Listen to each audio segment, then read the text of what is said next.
Hello there, and welcome back to another episode of the Responsible Edge podcast with me, Charlie Martin.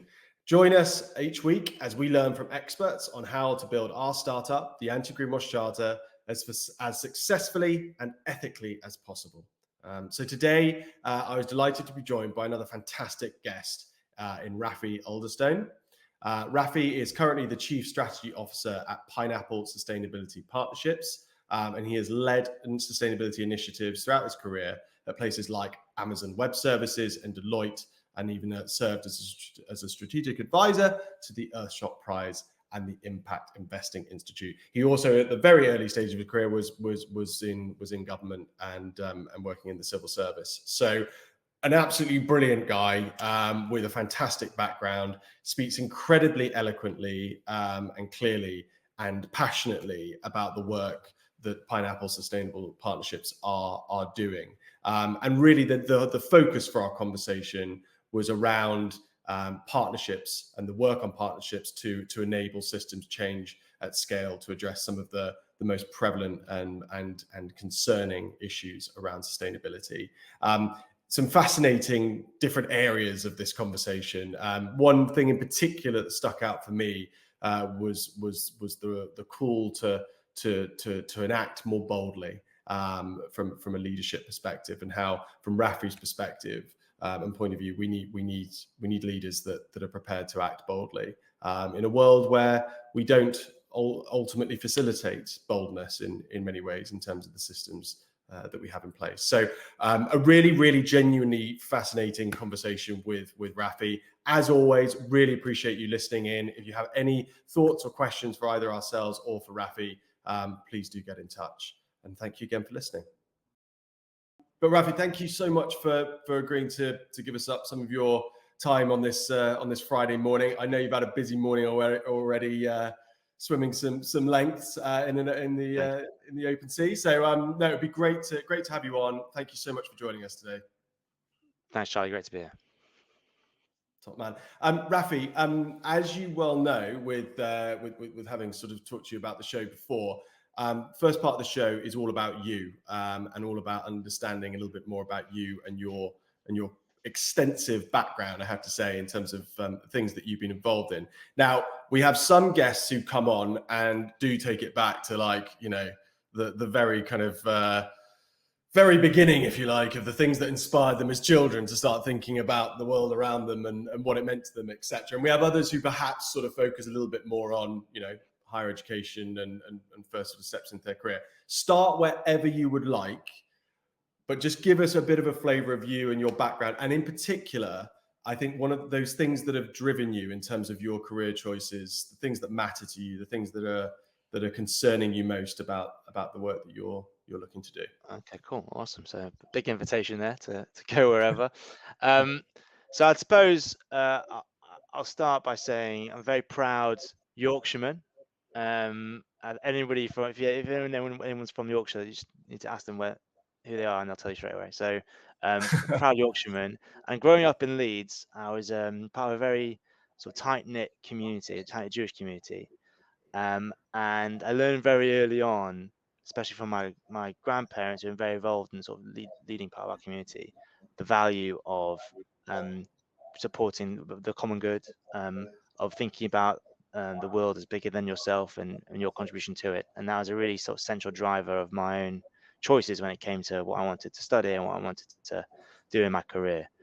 And so when I had the opportunity, I became a youth worker, and I volunteered in the community, and then I did that professionally for a bit, and then I sought a career in the civil service, where when my mates were going off being lawyers, some doctors, some accountants, some bankers, all that kind of stuff. I thought, what I really wanted to do is find a way to maximize my contribution to the wider world, and I thought policy and government might be one way of doing that. And I ended up in the education department, and I did various really interesting roles, looking at the future of education, and I ended up looking at child safeguarding and adoption, and then I finished working on child poverty, and thinking about sort of system levers for change. But the part of the problem is, the system we operate in is very complex and messy and bureaucratic, and I found it quite frustrating, particularly being relatively junior. my ability to really do anything tangible. So I ended up joining Deloitte to work on public sector strategy, to try and do more like tangible projects with you know with individual clients. And at Deloitte, I found my way focusing on Deloitte's relationships with big charities and social Mhm. enterprises. And Deloitte did lots of pro bono work for major institutions. I did really amazing projects with charities like St John's Ambulance and Prince's Trust and Carers Trust and organizations like that, where because it wasn't revenue generating and it was like a charitable endeavor, I ended up being the most senior person leading the project as a partner supporting me, but I ended up leading these projects. And that really gave me an amazing opportunity to learn about how to think about corporate strategy and impact in an impact sense. Like, what does it mean to Mhm. help big institutions make choices to be a better, to contribute more in society and to affect change in a way that delivers positive impact, but also sort of sustainability in the sense of their own operational sustainability and financial sustainability. Mhm. And then, Rafi, sorry to interrupt you. You're in full flight. Just for oh, good. context, how old are you at this point that you're having this sort of exposure? So yeah, late 20s. Okay. Um, Okay. yeah, Yeah. and then I ended up working with a partner at Deloitte who I became a bit of a professional mentor, and we were working on these projects with these charities and social enterprises, and we sort of agreed that this is around 2015, that really there was a massive opportunity to take the lessons we'd learned around things like impact measurement and theories of change and purpose into the corporate world. It's around the time of the SDGs, Sustainable Development Goals, the UN sort of Charter for Change, just been agreed, and this idea of corporate purpose, the idea that being a good business is good for business, we're starting to gain traction. And so when I was at Deloitte, working with this partner, he's called Sam, we came up with a proposition, like how could Deloitte as a global firm engage with its clients to try and help them think about their role in society as not just a philanthropic CSR endeavor, but as a core to their growth, core to their growth journey, core to their sort of identity, core to their vision of themselves and perception of themselves, which is what corporate purpose really is about. So we Mhm. ended up doing projects for a few different really cool companies on that in that space, like trying to find the next Unilever, who were the sort of big pioneer at the time. Um, and we worked on various sort of thought leadership pieces, particularly looking at the role of technology in enabling social environmental impact. And in doing that, we sort of found our way ever increasingly focusing on climate and environmental challenges as the number one issue that you know corporates were interested in figuring out their role in. It was kind of still relatively early days in the agenda, I suppose. It depends on how you think about it, but in terms of like corporate ambition setting, it's only really started in sustainability in the last sort of 5, 6, 7 years. So we're at the Mhm. early stages of that as well. And then because it just so happened this partner was focused on the tech, media, and telco sector, I ended up focusing in that space and worked with lots of big companies in those sectors. From like Google and Facebook to Vodafone and BT and to BBC and ITV, and doing sort of sustainability and purpose kind of projects. And I got to the stage where after this mentor figure of mine, Sam, left the business, that I ended up becoming the sort of most senior person in the whole of Deloitte who looked at that cross section of sustainability and tech media telco sector. I ended up sort of being asked to lead that for the firm globally, which was a really amazing opportunity, and I was able to sort of be involved in the biggest projects that we did and speak to the sort of most exciting clients and do some of the most exciting work, which was a real opportunity. But then I sort of got to the stage where I reached a level at Deloitte where if I stayed any longer, it would be to be there forever, and that's not necessarily a bad choice. Lots of you have a great career and do amazing things through consulting, but I wanted to try something else, and it just so happened that a former client of mine had become the chief sustainability officer at Amazon Web Services, and he asked me if I wanted to sort of set up a team for him, looking at sort of sustainability innovation through tech. And I suppose my philosophy that I'd built through Deloitte was really like, you know, technology needs to be a driver of the change. There's only a few different drivers of change. There's money, there's culture and leadership and behavior, but technology and data is going to be a real driver of the change we need to see. And if we want to have like a habitable planet and a fair society. So I went to Amazon on the hope and with a pitch. I really made a pitch to Amazon uh, that they can deploy. The fact that AWS is the biggest technology company in the world, the biggest companies are on that platform. maybe they can find a way of sort of aggregating data and finding connections across value chains, across systems to be able to solve big problems. Unfortunately, that pitch sort of came at the same time as a sort of downturn in the tech industry, and from the beginning of our discussions in terms of that being a an idea and potential a possible focus for them when I first joined, very quickly it became clear that it wasn't a priority, that they're looking to sort of cut nice to have projects, and that happened to be in my team. So I had a team of like 15 people, all of whom sort of were impacted by the tech layoff thing that happened earlier last year. So then I was Rafi, left sort of Rafi, yeah. I'm so sorry. Let me just jump in here. And so I'm just really, really interested, especially with the nature of the main body of what we're going to talk about today. Was that the first time when you pitched that to AWS that you'd really identified the role of partnerships in terms of its potential implications, or were there other sort of works that you had done previously in those other roles that you described where the role of partnerships was becoming more significant? Yeah, good question. I think maybe not necessarily using that word partnerships, but I think it's always been the case that I've had this perspective that impact and sustainability has to be a team sport. It's not, you cannot achieve the change, the scale of the change, the transformation we need to achieve through the prism of one organization. And whether that is a charity or social enterprise or a major corporation or government, it's about who you're working with to solve complex problems. And so that requires a level of partnership. What is the nature of that partnership? I think has evolved in terms of what I've been focusing on over the course of my career. But it's always been this sort of central idea, which is that the world, the changes in the world that we want to see are so complicated and so big that they need to be done through interrelationships across organizational boundaries and lines. I think being government really taught me that, which is that you sat there with ministers. As a private secretary to various ministers. I worked with ministers for children, I worked with ministers of education, Ed Balls, Michael Gove, people like that. And you can see like they're in these meetings and they're having like they have the opportunity to really shape the system, but there's so many pressures on them from all sides, from from the constituents one side, from the civil service, from other members of parliament, massive role to play, and from from the bodies that represent the various parts of the system. And that was one of the things that Michael Gove did, was sort of complete dismissal of that, which was very rare. And like people have lots of debates. Most people would think that it's pretty risky things that he's done. Some of it's been good, some of it's done. But the point being that in the heart of government, you're seeing the sort of the challenge of making decisions that affect change. There's no the power is so diffuse in the world, in the system, that you can only operate, you can only make things happen if you're working together. And that was true in government, and that's definitely true in business as well. And I think when we think about sustainability and impact, I think there's a real danger that we're seeing in the moment, is like this sort of focus on report regulation, disclosure reporting, this focus on like solving for relatively narrow sort of bureaucratic problems, is missing the bigger picture, which is like, what's the future of our world need to look like, and how do we get there by working together to that future? And so that's really what I think partnerships are all about. And when I was at Amazon and AWS, it's like using data as a means of drawing links between different parts of the system, so you can see where the problems are, you can figure out how to sort of solve them, what good looks like, you're able to sort of track progress towards a goal. You're able to sort of use big data and analytic tools to think about things in new ways and to spot new opportunities. Like that is really how change comes about now.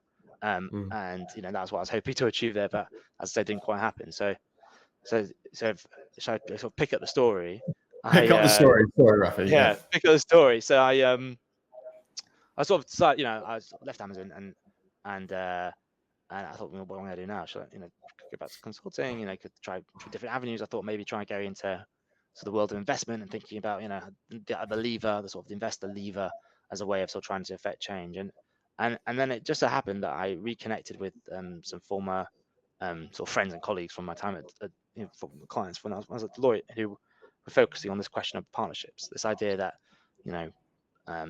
system change happens by bringing scale organizations, big organizations together with innovators, with disruptors, to think about problems in a new way. And they sort of, offer me the opportunity to sort of get involved in this sort of embryonic business that I've now joined, which is all about trying to find new ways of of solving system problems by bringing big organizations together. And so that's what we're doing at Pineapple. And so there's sort of two sides to what we're doing. There's like a sort of corporate strategy, impact strategy, consultancy business where we're working with, basically the same kinds of clients I was working with when I was at Deloitte, but thinking about really the opportunity side of sustainability, thinking about, what does it look like to sort of pivot your business or your organization in a way that can pursue success by enabling the transition to a better future, and thinking about what sort of those shared business models might be, or those opportunities might be to do that.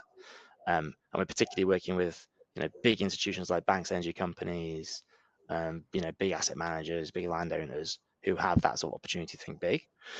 And the other side of the business is a venture builder, where we're working with big organizations, some of those types I just mentioned, to try and come up with new models for solving sustainability challenges. And our most mature sort of venture is in social housing.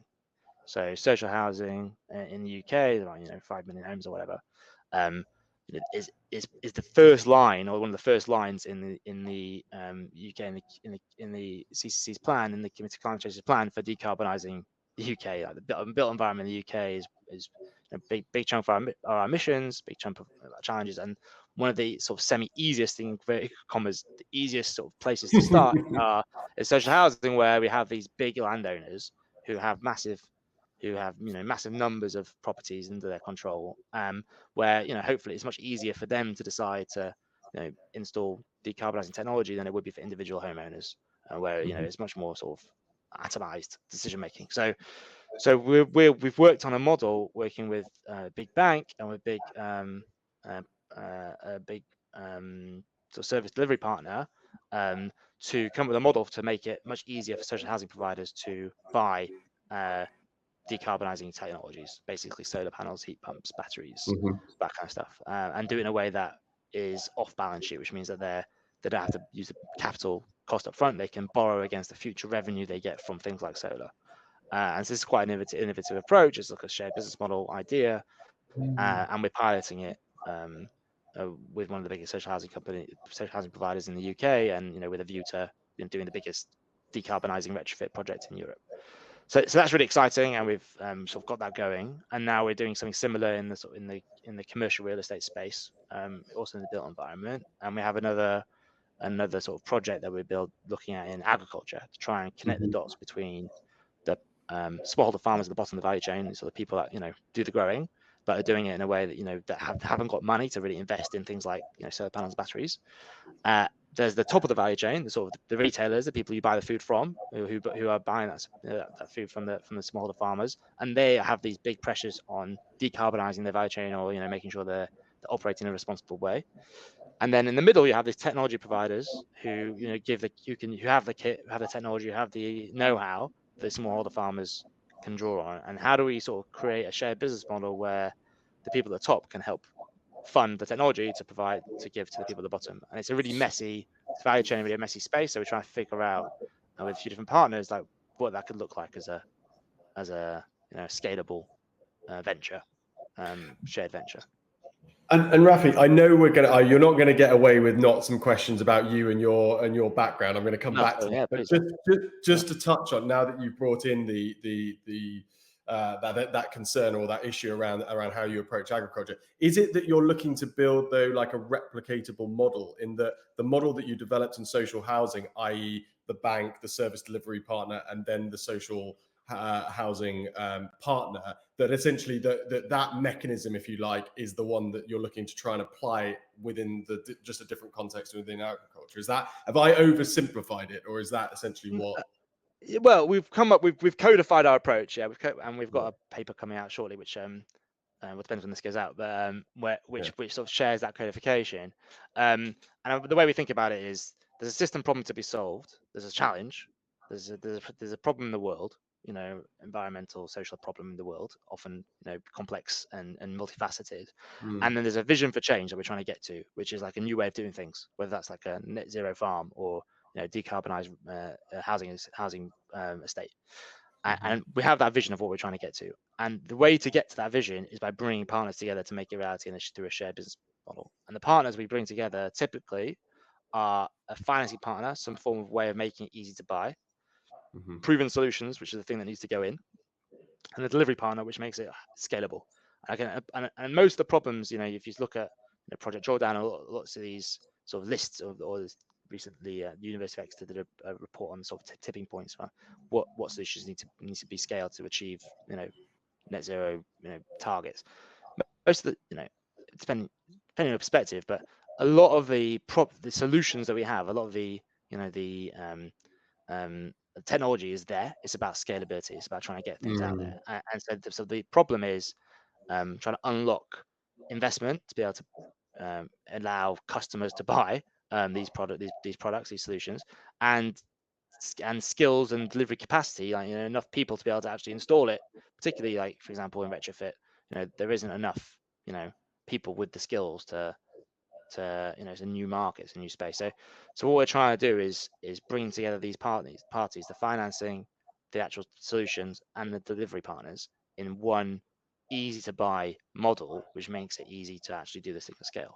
So having done that and particularly piloted it, then we have like a shared business model template, a shared Hmm. business model for a scalable, shareable model that other people can copy, and that hopefully we, in the markets that we're operating in, also we can continue to grow a venture around.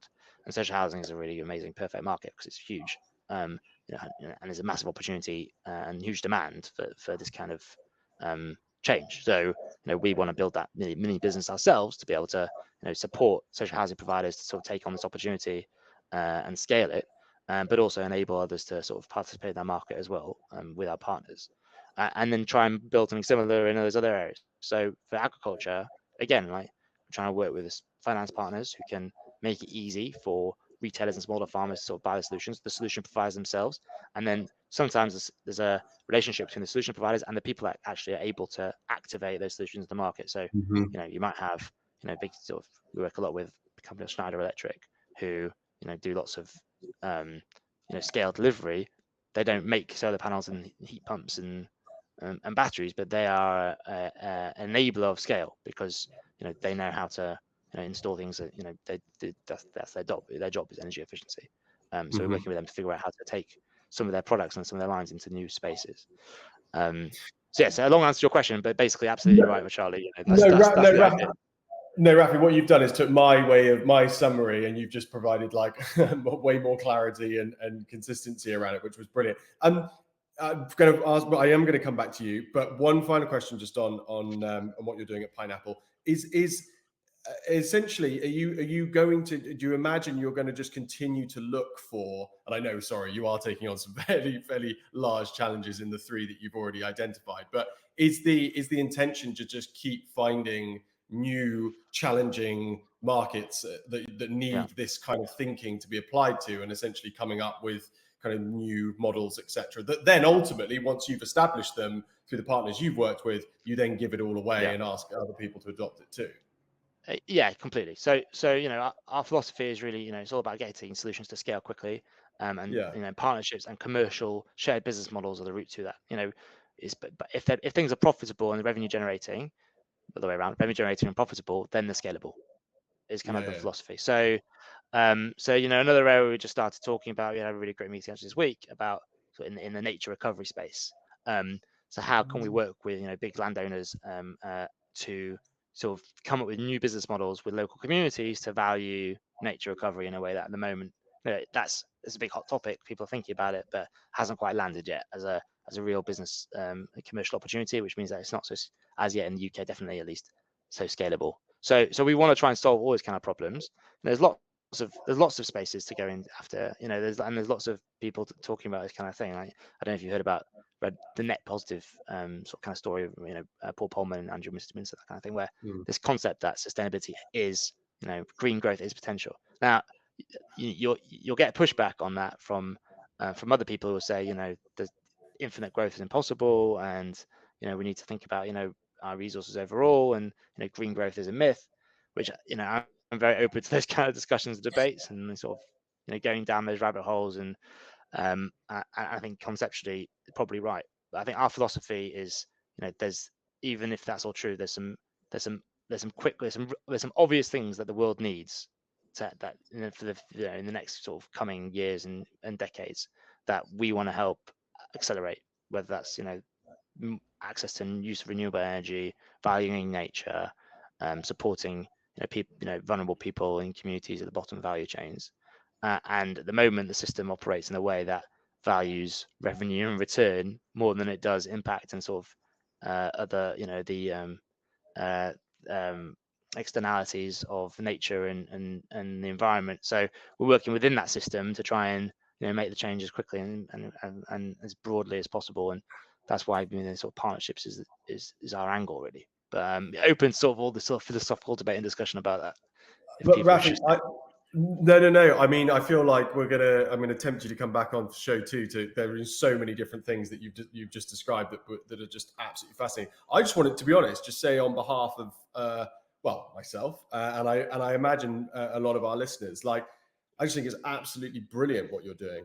I think the fact that you're out there looking at these big scaling issues and looking to come up with innovative solutions via the development of these new ways of doing things, these new models, I think is absolutely fantastic. I, for one, have become a massive pineapple fan in the time that we've been on the call. You're not going to get away with though. We've gone straight into pineapple and talking about all the great work that you're doing. But I'm going to row back slightly. You mentioned when talking about your kind of the early stages of your kind of an inspiration to get into youth work, and you talked about some of your background and the fact that having a contribution or making a contribution was key. If you now look at and reflect upon your career and think about all the different things that you've described that you've done, how do you feel you're getting on in terms of? Good question. That's quite a big question.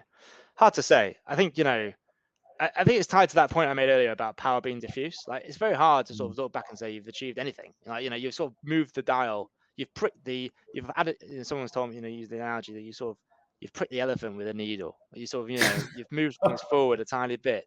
You've contributed. You've thrown something at the wall and some of it sticks. Like I think it's very hard to sort of it's some people have build businesses that come up with innovations that really reshape systems. It's incredible. That is really world changing. I think, I definitely don't put myself anywhere near that bracket. I think, I've done a few cool things that I can look back on and say that contributed positively.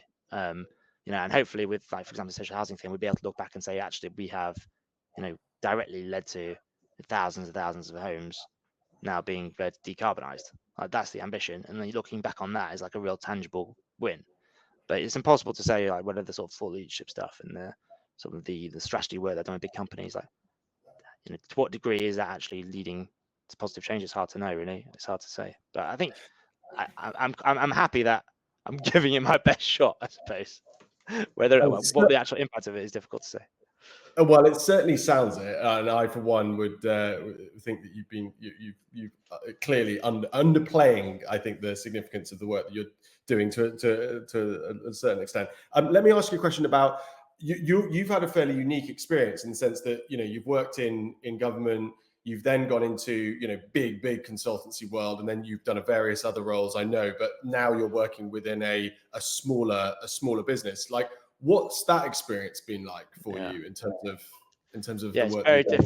very different. I'd say the one of the best things about working at a big organization like Deloitte or Amazon is that opportunity just comes straight to you. Like the whole business is there. There's like a funnel, a sales funnel, and like it's more important to actually build credibility internally than externally. Like you need to just if the senior people think you're capable, they'll put you in front of exciting opportunities. Whereas in a small business, it's really much more of a hustle. Thankfully I've got a bit of an pre-existing network from my other roles, but still, like every day we're sort of having to put ourselves out there. This is a great opportunity to talk to you today, but that's a big difference.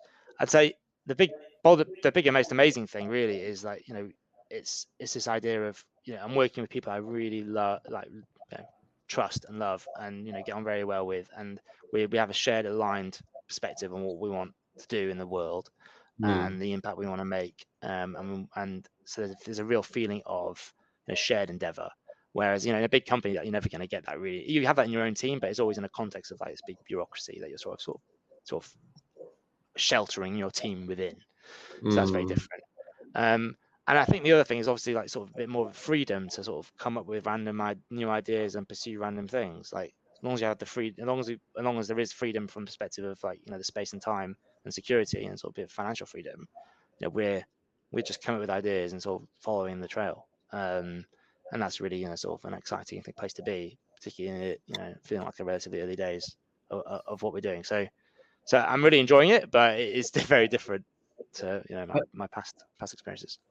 And I was going to say, just picking out one of your reflections on your past experience within government, you talked about like that sense of like not having been able to have the kind of impact that you were obviously brought up thinking that, or focusing on wanting to have, and that then led you, you know, to go into the private sector. Has going and working for a smaller business kind of made you feel like your work has a more immediate impact, or is that too far a stretch?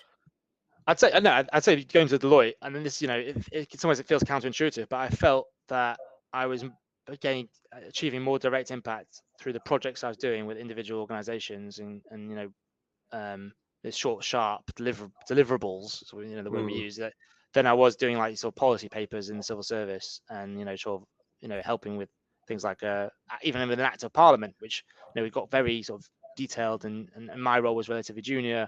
Whereas as soon as like the opportunity to go work as a consultant meant that you're dealing with very senior people straight away, and you're, you know, in the heart of the debate and the conversation, and you're I sort of skipped a number of levels of influence basically than I would have had if I stayed in the civil service, and it would take me a long time. So you know, that felt like a, you know, a sort of a bit of an accelerator to feeling like I was contributing more directly. Having said that, I did do some cool things in the civil service. Like I worked in private offices. I helped build some of the first free schools, and I worked in number 10 for a little bit, and so I got, you know, I feel like I got a good view of how it operates. And you know, and obviously now with like a new government and, you know, different energy and focus particularly on sort of sustainability and, you know, Great Britain energy and all this kind of stuff, is Whitehall feels like an exciting place potentially to be uh, uh, again, where people in this sort of space maybe feel that it wasn't for a while. So you know, I think, you know, every part of the system has its role to play, and you know, it's about finding the place that most fits your sort of skill set and personality and interest, I suppose. Rafi, I love that. That's a good bit of advice for anybody out there that's sort of reflecting or thinking about, you know, their career and the impact that it's having. Let's move on. I've done the classic thing. I know we've spoken a bit about Pineapple, but I've done the classic thing of just getting way too focused on you. Can we possibly now just switch focus? And we obviously shared with you an article before the show, a CXO article from David Block from WWF. Would you mind just very briefly introducing kind of that article to our listeners, and just pick up any of the kind of most interesting salient points that you drew from it? Yeah, so WWF, obviously, the big charities, particularly in the sort of nature and environment space, see partnerships as a really important way of scaling their impact and finding ways of like of securing new sources of revenue and new ways of sharing their practice. So I think the sort of the article showed me talked a bit about what they're doing in the nature space, and how, you know, nature is something that, you know, can be seen as a potential strategic priority for organizations. So they reference a partnership they have with Lego, looking at sort of how they can deploy renewable energy and research to you know, to tackle some of their nature and carbon challenges. And they also talked a bit about a partnership with Velux, you know, the roof windows, looking at, you know, how they can help them achieve some of their targets when it comes to reducing carbon and biodiversity. So yeah, I think it's a really good example of, you know, a set of examples of how corporate partnerships from a charity perspective can, you know, help scale organizations to achieve some of their aims. Brilliant. Well, I think we did touch upon before that, I think, and especially in light of our conversation we've just had about the work that you're doing at Pineapple, it was an article that was very much focused, I think, on the kind of very traditional thinking around partnership, i.e., we as a corporate organization are going to look to partner with certain people in order to essentially improve what we are doing, keeping I think it even referred to it in the article as keep getting our house in order, if you like. What the work that you're doing at Pineapple is looking at a much bigger, broader impact when it comes to the partnerships that you're considering. Is that a fair Yeah, well, that's observation? what we're pitching for. Yeah, and we're pitching for, like, these big system changey business model revenue generating partnerships. I think sometimes to get there, there's like a bit of a ladder of forming trust, build relationships, bilateral arrangements, brand building engagements, and that's really what these big charities are really used to and have done amazing things through. And I've been involved in various projects where those charity partnership relationships are a really important route to scale for different kinds of solutions. So I think there's lots of room for all this kind of stuff. I think what we're trying to do is very sort of commercial in its intent, based on our philosophy that the sort of commercial element drives scale. But yeah, I think there's room for all this kind of stuff. Well, let's move on, because I think I'm wary that I think, and again we've touched upon it, and I think the listeners will probably be eager for us to unpick a bit more. The Pineapple Sustainability Partnerships report that we've kind of alluded to, if you like, in the previous part of our conversation. Can you just start, Rafi? And you've already kind of done a brilliant job of introducing this, but just give us the sort of very layman's terms introduction to kind of what that report is covering, and what it goes into. Cool. So we're calling it the partnership era. So I think maybe this is a bit noddy, but I do feel like cloud technology, platform technology, is giving us a new opportunity to operate, to solve problems in a way that we didn't have before. So if you think about the history of communications technology, there was an analog era where everything was quite slow and cumbersome, and where operating in collaboration was very, very difficult because you needed to basically send a letter or a pigeon to be able to find ways of collaborating.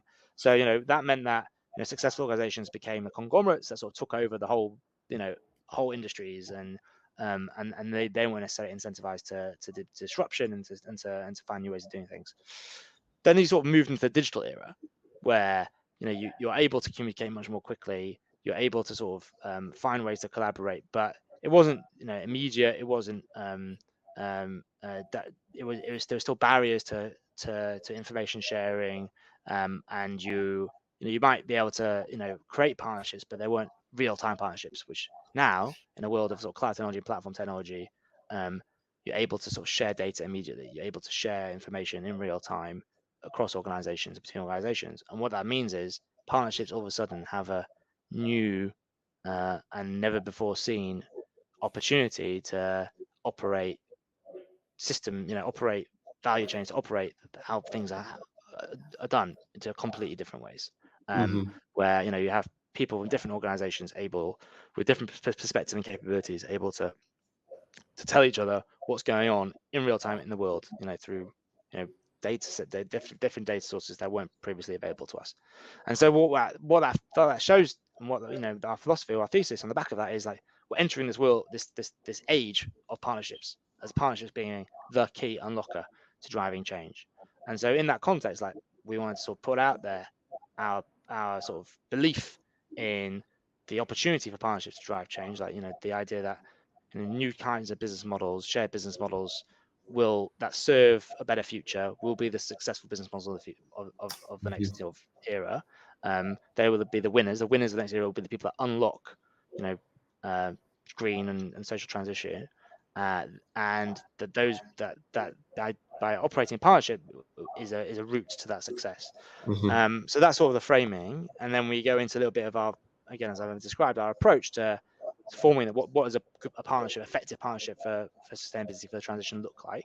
That combination of proven solution, financing, and delivery. And then we also talk a bit about how we practically think about forming these partnerships. What's actually our approach to that? So we come up with a very sort of consulting three-phase approach, but we want to try and sort of share, which is, we're working with our clients to, first of all, imagine what a partnership can do, develop the concept of a shared business model, imagine what that future looks like, design it in concept, build, so actually bring the parties together, form a consortium arrangement, build trust, design the actual practical workings of a shared business model and the partnership and underpinnings, and then run. So imagine build and run that partnership as a pilot and take it to market as an attempt to try something new. So we sort of set that out as well, and how we're thinking about that. And then there's another sort of sub list of 3 that we've also come up with, which is like kind of our principles for how partnerships work effectively. So we talk about 3 Bs. So for an effective partnership, you need buy-in, you need effective behaviors, and you need shared benefits. So buy-in, basically need to make sure everybody has a shared understanding of the problem, of what we're trying to solve, and a shared vision for what the good looks like and vision for success. And that's really important that individuals buy in, because you're working with individuals. Then you've got the behaviors. So how do we make sure that everybody, is open, transparent? We help them communicate. We provide effective facilitation to drive that. That's really important, because if you don't have that, you lose the trust and then the partnership disintegrates. And the final thing is benefits. So all these partnerships are trying to build, therefore the benefit is intended for wider society in the world, but it's only actually going to happen if the individual organizations and people involved in the organization feel like they're getting what they want out of it. What is it they want? And the drivers can be different. It can be, revenue and pure profit driver. It can be PR and marketing. It can be sort of development and engagement. But we need to understand what those benefits are and make sure that they are being achieved in order to make sure that that partnership is going to be operationally sustainable. So we sort of lay all that out as well, and we share a bit of insight into our existing our ventures I talked about in social housing, commercial real estate, and agriculture, and describe some of the business models that we're building there. And we did all that by went through a real insight. These things take ages when you're starting with an idea, a kernel of an idea, and we basically went and tried to engage all our network, talk to as many eminent people in the space to sort of really test our thinking, refine it, go through the sort of you come with a simple idea, you go down sort of the valley of complexity to sort of unpack it, and then come back up into something that's simple and easy to understand. So we spent a long time talking to some really amazing people, some big players in the world of sustainability, to sort of help us to really refine and think about our thinking. And we're going to be sharing it with a webinar in early September with James Close, who's the director of climate at NatWest, who's one of our partners. Fantastic, Rafi. Well, lovely plug. We'll definitely be linking to that in our article. When you mentioned that the sort of canvassing of opinion, if you like, regarding your thinking, your original thinking, what were the? Can you give us an insight into like what the pivots were from what your original thinking was to what the final version is? Great question. So I think we spent a lot of time debating the definition of partnership. What do we mean? So I think and then with that WWF article as an example, people think about partnerships as like quite soft and fluffy things, brand partnerships or sort of I think we really crystallized our view that first of all of there being of our part of what we want to do being all about scale, and what is it that drives scale. And then what that helped us also to do is sort of distinguish between partnerships that are led by the demand side and partnerships by the supply side. So what I mean by that is the demand side, so basically from buyers or from the big organizations that want to be better in the world, they want to buy sustainability solutions, but they don't exist yet. So we're seeing partnerships forming around buyers clubs to buy things like carbon capture solutions or whatever that is still immature. And so that's one area that partnerships are really important. We're less involved in that. We through the conversation we sort of crystallized that we're less interested in that. We're more interested in the other side, which is supply side, which is where you have providers of these solutions that need to scale but are struggling to sort of to find that tipping point, and we want to help them get to that tipping point of scale in the market. So that was really helpful for us to clarify the definition. And then within that, we're thinking about supply side partnerships. What do we mean by an effective partnership? And again, this speaks to this idea of scale. So we're talking about things being really bold, like with a grand vision for success, not just being like some sort of joint venture between one party and another. And this is about trying to do something that has a system change at the heart of it. So that requires a bold view in a way that is really trying to address a complex problem, being multiple parties involved, but that still has scalability at the heart, which means it's revenue generating, it's self-sustaining. So it really helped us to crystallize some of this sort of definitional stuff, which while I've been operating for a couple, as a business I've been operating for a while, we hadn't quite had the opportunity to really crystallize our thinking. So that was really great, and very validating to work with these really big luminaries to do that. And Rafi, that was brilliant. Let me ask you this. Worry of time, and I've got so many more questions that I possibly could ask you. Who do you want to see that report, and what do you want them to do as a result of reading about Pineapple's approach?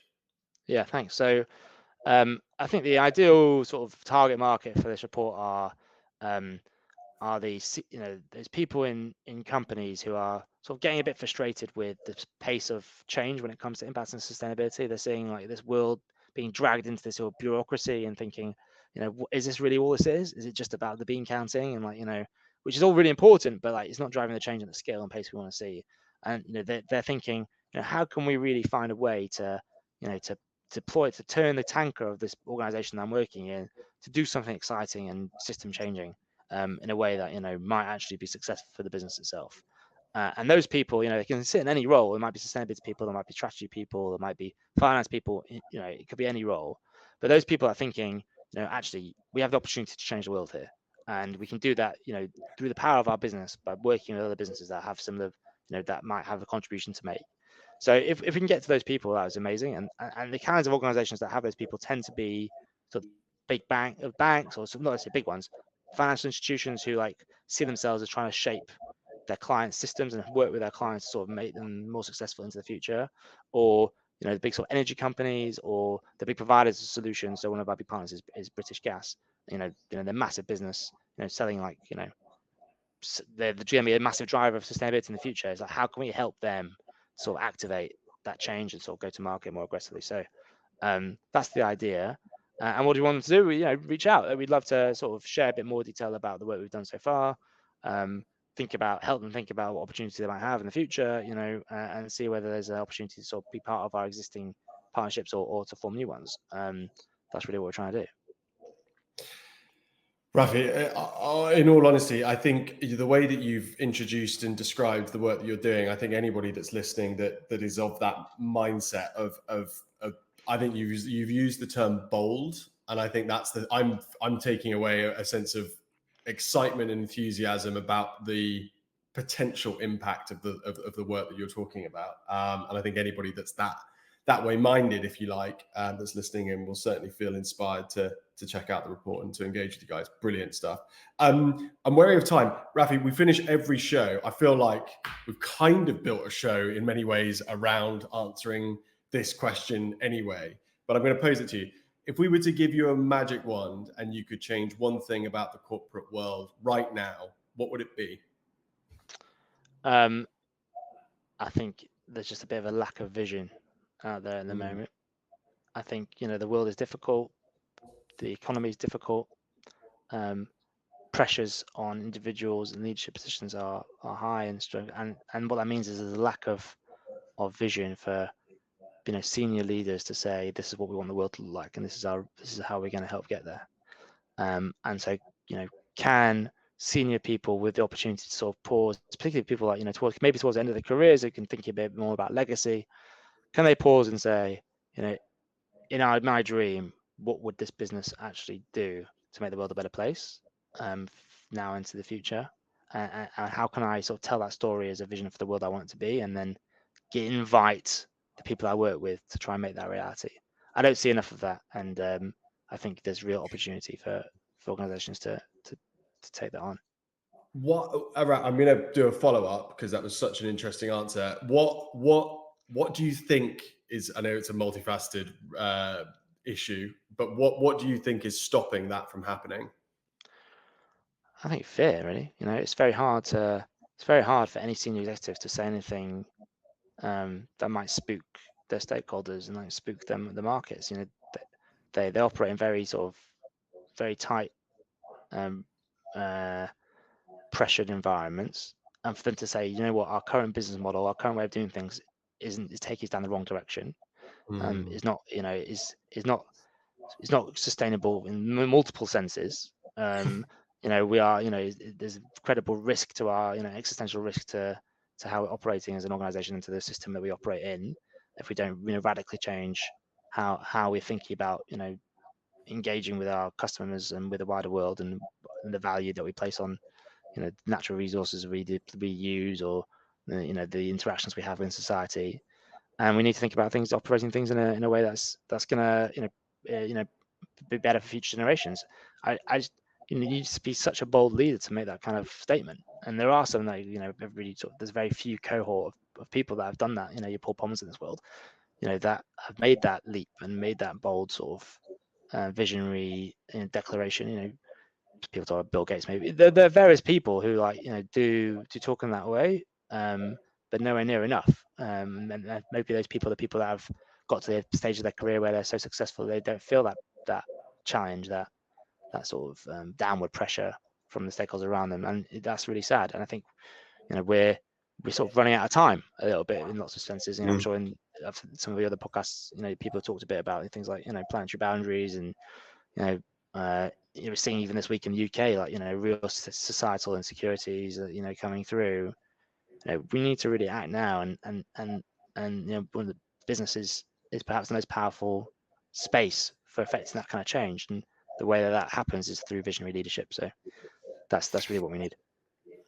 Rafi, that was an absolutely fantastic response. I feel emboldened myself to go and Well, you're doing great work, Charlie. With what you're doing with the charter, that's exactly what it's part of the same thing. It's about getting leaders to sort of really commit to doing things differently, and thinking about how they might engage with their customers and markets in a different way. So all credit to you and power to what you're doing, and really excited about what you're doing as well.